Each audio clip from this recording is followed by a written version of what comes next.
2.5 कहते हैं 2.5 किलो को। पहला आहार उसका 2.5 किलो का ही है, आगे आप श्रद्धा रखें तो और प्लस हो सकता है। लेकिन वो मतलब घर में माता पिता पधार गए तो उसे कोई 2.5 किलो आटे की कौन रोटी बना के दे। थोड़ा जब उसके अंदर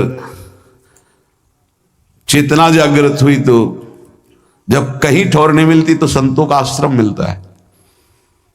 एक आश्रम में गए, उन्होंने कहा हमको नौकरी में रख लो, कोई सेवा में रख लो। तुम्हारा नाम क्या है? बोले अड़ैया। बोले कोई नाम है?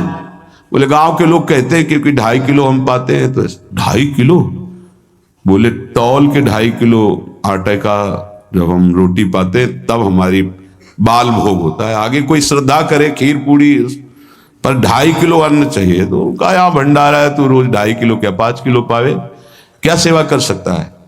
उनका जो आप सेवा बताएंगे सिखाएंगे वो हम कर लेंगे। उनका तुम गाय चराया करो, गाय चरा। भाई देखो हमारा वैष्णव सिद्धांत है, तुम गाय चराने जा रहे हो, हम यहां से तुम्हें अमनिया दे दिया करेंगे, जंगल में तुम बनाओ और वहीं ठाकुर जी को भोग लगाओ और पाओ।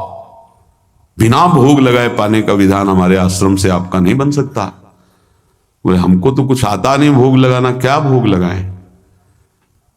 उनका जब आप बना लीजिएगा, क्योंकि अब यहां 2.5 किलो तुम्हारे लिए अलग से बन करके जाए, तुम अपना बनाओ, जो जो चाहो भंडारी से कह दिया दे दिया करो, वहीं लकड़ी बीनो, वहीं बनाओ और गाय चराओ और ठाकुर को भोग लगा के पाओ। जितना मनावे आप पाओ। पहले दिन भोग मिला तो बाटी बना, गरीब आदमी था, घर से तिरस्कृत था, वो सब जानता था। बाटी ऐसे उपला बीन लिए, बाटी बनाए, 2-4 आलू का भरता बनाया, 2.5 किलो आटे की बाटी। उसने कहा गुरुदेव के ठाकुर आओ भोग लगाओ आके। बड़े बड़े ऋषि मुनि मंत्रों से आवाहन करते रहते हैं, सरकार पधारते नहीं, केवल भाव से भोग लगाते हुए। इतने लीला बिहारी प्रभु आ गए श्री राम जी। अड़ैया ने आंख खुरक लगी ऐसी तो आंख खोल के देखा, नवीन मेघ कांति, अरविंदाक्ष, सारंग धनुष धारण किए हुए सामने खड़े। कहा कौन हो आप? हमें राम जी कहते हैं। आपने कहा गुरुदेव के ठाकुर आ, तो गुरुदेव तुम्हारे जो है उनके हम ठाकुर जी हैं। सही में आते हो तुम? बोले आए तो गए और हम पाएंगे। बड़ी खुशबू आ रही है आलू के भरता की, तुम्हारी बाटी बनी हुई। और गुरुदेव ने कहा तो भोग लगा के पाना, मतलब आप पाते तो हैं? नहीं सुना है। बोले नहीं नहीं पाते हैं, पर सबका नहीं पाते हैं। आप जैसे भक्त जब पुकारते तो बिल्कुल कुछ नहीं जानता था। इसलिए हम कह रहे बड़े बड़े विद्वान और योगी जन रास्ता देखते रहते हैं। हरिवंश महाप्रभु ने इसीलिए लिखा है, मुनि मन ध्यान धरत नहीं पावत, करत विनोद संग बालक भट। ये विनोद करते हैं, प्रकट हो जाते बड़े बड़े मुनियों के जो ध्यान में नहीं आते।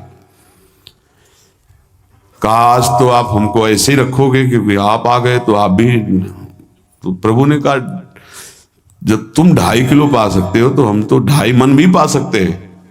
बोले हमको ये पता नहीं था कि गुरुदेव के ठाकुर इतने भूखे रहते, पर आप अलग पत्तल में ले लो, अपने पूरे पत्तल में तुम आपको पाने दें। बोले भोग थोड़े ऐसे लगाया जाता है कि तुम अपना रखो, तुम अपना रखो। और बोले आंख मूंद कर तुम बैठो, जैसे तुम्हारे गुरुजी भोग लगाते हैं तो आंख मूंद लेते हैं, अब हम पाएंगे तुम्हारा। तो आंख मूंद लिया, चलो भाई पाओ। सोचा एक आध बाटी पा लेंगे, बीच बीच में खोल के देखता जाता, भगवान सब चाट गए। भगवान बड़े करत विनोद संग बालक भट, हरिवंश महाप्रभु कह रहे, करत विनोद संग बालक भट, मुनि मन ध्यान धरत नहीं पावत। आंख खोला, बोला आज हमको भूखे रखोगे? बोले जानते हो तुम्हारे गुरुजी ने क्यों भोग लगाने के लिए कहा? आज एकादशी है तो तुम्हारे गुरुजी के यहाँ एकादशी रह जाती, इसीलिए तुमको अमनिया दिया, वहां बनाया नहीं, और तुम्हें रोज अमनिया देंगे। तुम रोज आओगे, हम बुलाएंगे तो? अब आप बुलाओगे रोज तो आएंगे नहीं, हम रोज रोज आएंगे। बोले तो ठीक है अगली बार से। बोले गुरुजी आपके ठाकुर जी आए थे, हमारी सारी बाटी खा गए, 5 किलो आज से हम ले जाएंगे, 2.5 किलो आपके ठाकुर जी के लिए, 2.5 किलो अपने लिए। बहुत हंसी आई कि वहां कुंतलों का सब भंडारी का देखो, पूछने की जरूरत नहीं, जितना कह दे दो। 5 किलो के हिसाब से आटा के अनुसार भरता बनाने के लिए आलू वगैरह से सुबह से गाय लेके निकल जाता, जंगल में छोड़ दिए, उपला भी ने आग लगाई, बनाया, वो गोले गोले रख करके, उसमें कोई समय तो लगता नहीं। आग पकी हो तो बहुत सुंदर बाटी बनती। बाटी बनाया, भुरता बना के, पत्तल बड़े बड़े जंगल के से, कहा गुरुदेव के ठाकुर पधारो। तो आंख खोल के देखा साथ में सिया जी। उसने कहा ये कौन है? बोले हमारी अर्धांगिनी है। तो कल क्यों नहीं बताया था आपने कि अर्धांगिनी भी है? ये भी पाती है? बोले हमारे जैसा है।